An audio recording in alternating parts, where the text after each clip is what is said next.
Jangan menyebut nama Tuhan dengan sembarangan. Beginilah suasana pada Kamis 5 Mei 2022.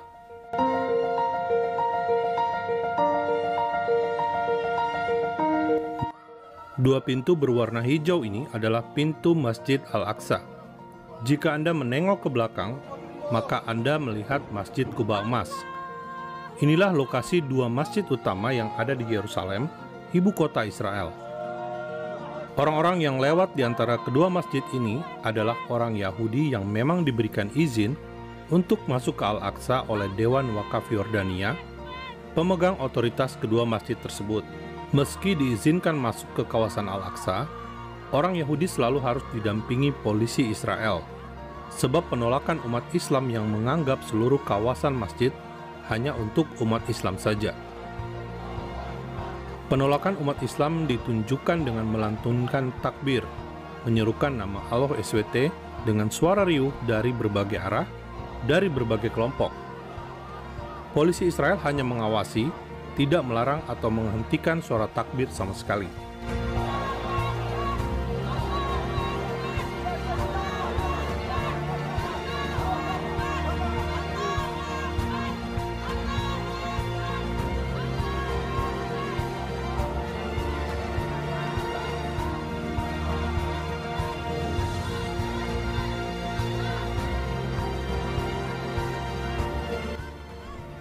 Fakta Israel mengajak Anda memperhatikan video ini.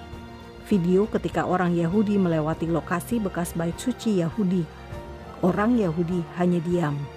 Tidak ada kata-kata balasan atau aksi provokatif.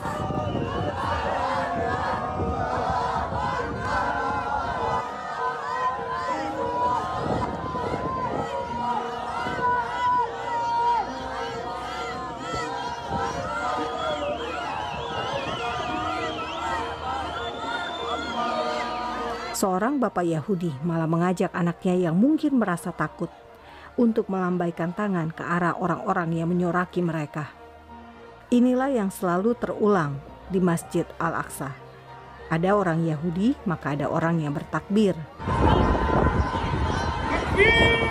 Fakta Israel teringat sebuah ayat di Alkitab yang mengajarkan kita untuk tidak menyebut nama Tuhan dengan sembarangan.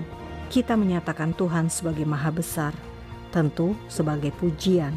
Kita menyatakan Tuhan sebagai Maha Besar, tentu sebagai penghormatan kepada Tuhan Sang Pencipta dari manusia ciptaannya. Keluaran 20 ayat 7 tertulis, "Jangan menyebut nama Tuhan Allahmu dengan sembarangan, sebab Tuhan akan memandang bersalah orang yang menyebut namanya dengan sembarangan."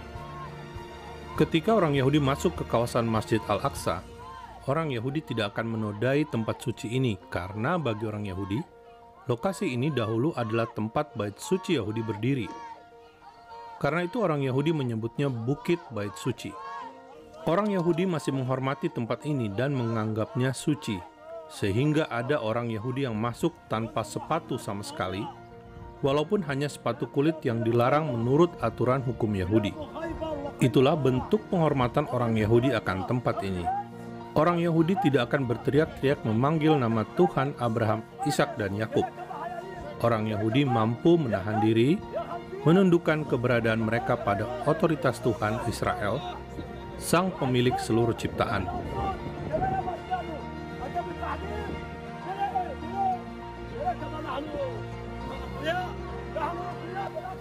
Bahkan di saat ada upaya provokasi sekalipun, orang Yahudi tidak akan terpancing.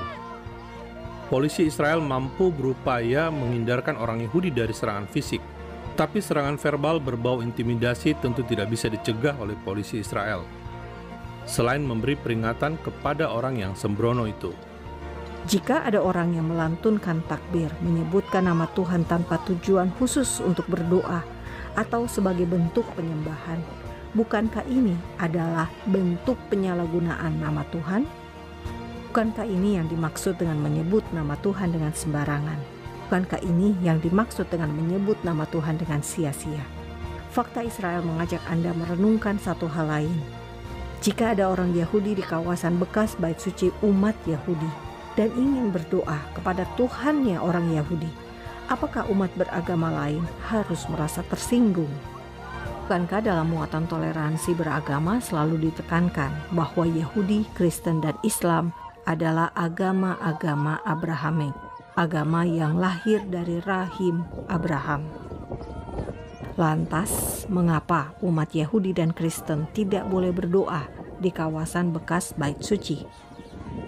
Mengapa umat Yahudi khususnya tidak boleh masuk kawasan bekas Bait Suci yang lebih duluan ada? Fakta Israel mengajak kita semua merenungkan kedua hal tadi. Menyebut nama Tuhan dengan sembarangan dan klaim agama-agama Abrahamik yang kerap menekankan menyembah Tuhan yang sama. Namun kehidupan dunia nyata menunjukkan umat beragama tidak bisa menggunakan satu tempat yang sama untuk bersama-sama berdoa. Namun kehidupan dunia nyata membuktikan umat beragama tidak menyembah Tuhan yang sama. Ini pula yang terjadi di Al-Aqsa. Saudara, sesungguhnya kawasan Bukit Bait Suci bisa menjadi tempat ibadah bersama tiga agama. Bukit Bait Suci di Yerusalem inilah yang membuat tiga agama, Yudaisme, Kristen, dan Islam, mempunyai kaitan sejarah dengan kota Yerusalem. Tanpa kisah sejarah yang terjadi di Bukit Bait Suci, maka tidak akan ada agama-agama yang Anda anut saat ini. Tanpa kisah akedah Ishak di Bukit Moria, Yerusalem tidak akan ada perjanjian ilahi antara Tuhan dengan Abraham. Anda perlu mengetahui kronologi sejarah dari awal, sehingga bisa menerima bangsa lain dan agama lain dengan legowo. Tanpa pengetahuan sejarah, maka kita akan menjadi seperti katak dalam tempurung. Tanpa pengetahuan tentang asal-usul agama-agama, maka kita menjadi umat yang tidak berpikir, tanpa hikmat dan akal budi.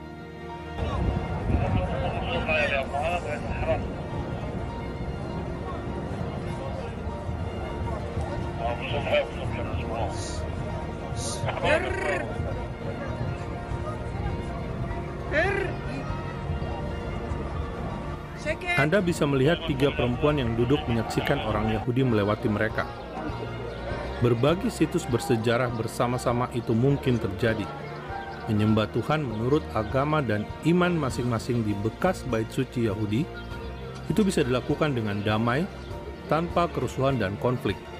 Damai dimulai dari diri sendiri.